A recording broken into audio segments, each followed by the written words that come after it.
दोस्तों नमस्कार, निशांत एकेडमी में आप सभी का स्वागत है। जैसा कि बेस्ट एग्जाम डेट अनाउंस हो चुका है, जो आपका कंप्यूटर बेस्ड टेस्ट होने वाला है, सीबीटी होने वाला है, ये 19 से लेकर के 21 को होने वाला है। ठीक है, 19 तारीख से 21 तारीख तक का अभी तक जितने बच्चों ने मुझे इन्फॉर्म करके बताया है, उनका जो डेट मेंशन करा गया है एग्जाम डेट, वो 19 तारीख से 21 तारीख तक मेंशन करा गया है।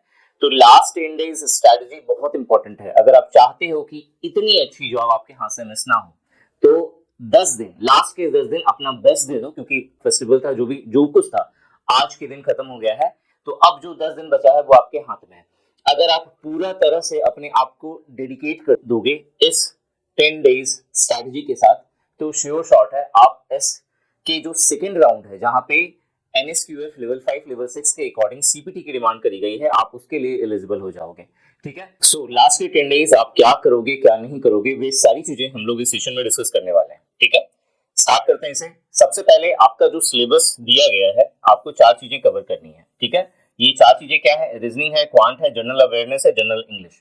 आप बोलोगे सर ये सब पता है। ठीक है, रीजनिंग कितना है, कितने क्वेश्चंस होने वाले हैं? 50 क्वेश्चंस होने वाले हैं, 50 मार्क्स के विद टाइम बाउंडेशन के साथ, मतलब सारा सेक्शन में टाइम बाउंडेशन है। क्वांट के 25 क्वेश्चन है, जनरल अवेयरनेस के 25 क्वेश्चन है, जनरल इंग्लिश के 50 क्वेश्चन है। इसे सॉल्व कैसे करोगे? देखो, लास्ट के 10 डेज में जो सबसे इंपॉर्टेंट होता है वो आपको ये समझना कि कौन कौन से ऐसे टॉपिक्स हैं जहां से सबसे ज्यादा क्वेश्चन बनेंगे और जिसे आप मिस नहीं कर सकते हो। अगर आपने उन सारे टॉपिक्स को अच्छे से कवर कर लिया तो श्योर शॉट है कि आप बाकी सबसे बेहतर करोगे। रीजनिंग की बात करें तो ये सारे टॉपिक्स हैं जो आपको कवर करके जाने हैं इस एग्जाम के लिए।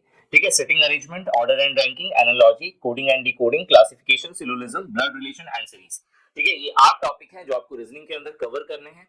ठीक है, जहां से आपसे मैक्सिमम क्वेश्चंस पूछा जाएगा। ठीक है, 50 आउट ऑफ 50 क्वेश्चंस, तो इससे मैं 100% श्योरिटी के साथ नहीं कह सकता कि 50 में 50 आपके इसी टॉपिक से आएंगे, लेकिन 50 में 45 क्वेश्चंस आपके इन्हीं टॉपिक से रहेंगे। तो आपको रीजनिंग के ये सारे टॉपिक्स पहले आपको कवर करने पड़ेंगे। ठीक है, अगर आप चाहते हो, अगर आपको लगता है कि मेरा रीजनिंग सही से प्रिपेयर नहीं हुआ है, तो एटलीस्ट इतने टॉपिक को अपना बेस्ट कर लो। ठीक है, कहां से करना है, क्या इंपॉर्टेंट सोर्स है, वो भी मैं आपको इस वीडियो के लास्ट में बताऊंगा। ठीक है, जो नेक्स्ट है वो है मेरा क्वांट का सेक्शन।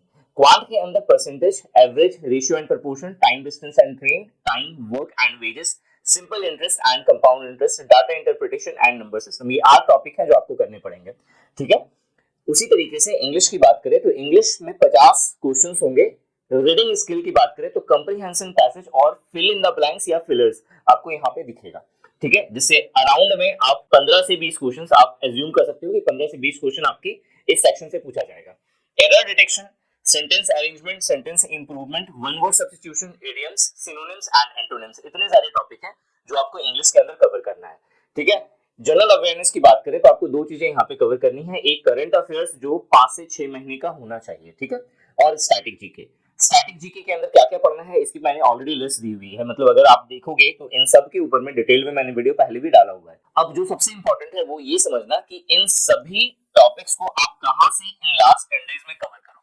ठीक है, क्योंकि ये बहुत इंपॉर्टेंट है समझना। अगर आपने कोई भी कोर्स परचेज नहीं करा है और अगर आप सेल्फ प्रिपरेशन कर रहे हो, या फिर अगर आपने कोर्स का कंटेंट कवर कर लिया है, तो जाकर के आप इन सारे टॉपिक्स के द्वारा जो है अपना दोबारा से रिवीजन या प्रैक्टिस भी कर सकते हो। रीजनिंग के अंदर जो रीजनिंग के टॉपिक्स जो मैंने आपको बताए हैं वही टॉपिक करने हैं।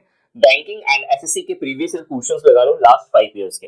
ठीक है, लास्ट 5 साल के अगर आप बैंकिंग और एसएससी के प्रीवियस ईयर क्वेश्चंस लगा लेते हैं, ठीक है, 5 साल के एसएससी के और बैंकिंग के प्रीवियस ईयर क्वेश्चंस लगा लेते हैं उन सारे टॉपिक्स के जो मैंने आपको बताए हुए हैं, तो रीजनिंग में मैं गारंटी लेता हूं कि आपका क्वेश्चन नहीं छूटेगा। ठीक है, क्वांट की बात करें तो क्वांट के अंदर एसएससी प्रीवियस ईयर क्वेश्चंस जो है आपको लगाने हैं 5 से 10 साल तक की। ये आप पर डिपेंड करता है आप कितना टाइम और कितनी इफिशिएंसी के साथ आप इसे करते हैं। 5 से 10 साल के क्वेश्चंस करके चल जाना। जो टॉपिक्स मैंने आपको बताए हैं वे सारे टॉपिक्स क्वांट के। इंग्लिश की बात करें तो इंग्लिश के अंदर एसएससी या फिर बैंकिंग दोनों में से कोई भी ले सकते हो, या दोनों को लेकर के चलोगे और भी बेटर है। उसका प्रैक्टिस सेट्स आप कवर कर लो। ठीक है, इसके बाद है जनरल अवेयरनेस।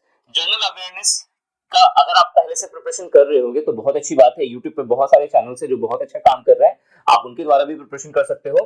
ठीक है, मेरे YouTube चैनल के द्वारा एक मैराथन सेशन होगा 15 नवंबर को। ठीक है, मेक श्योर आपने इस चैनल को सब्सक्राइब करा हो ताकि आपको इसकी अपडेट मिल जाए। 15 नवंबर को मैं 2 से 3 घंटे का एक सेशन लूंगा।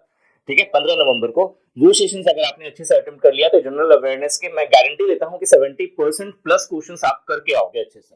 ठीक है, अगर आप बेस एग्जाम जनरल अवेयरनेस के कोर्स में इंटरेस्टेड हो तो आप वो कोर्स ले सकते हो। आपको ये बहुत ही कम प्राइस में अराउंड 200 रुपीज में आपको ये कोर्स मिल जाएगा निशांति एकेडमी पे, जहां पर टोटल 10 लाइव सेशंस हैं, प्लस आपको प्रैक्टिस टेस्ट भी गिवन है, आप उसके द्वारा प्रिपरेशन कर सकते हो। इसके अलावा ये जो मैराथन होगा वो भी मैराथन आपको यहाँ पे कवर अप मिल जाएगा।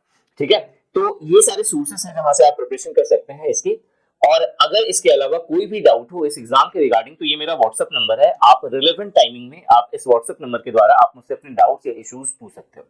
ठीक है, होपफुली मैं आशा करता हूं कि आप सभी अच्छे से अपना प्रिपरेशन करोगे इन 10 दिनों में, और कमेंट सेक्शन में 10 दिनों के बाद अपना फीडबैक जरूर दोगे कि आपका पेपर कैसा गया है। Thanks for watching this video and wish you good luck for your paper.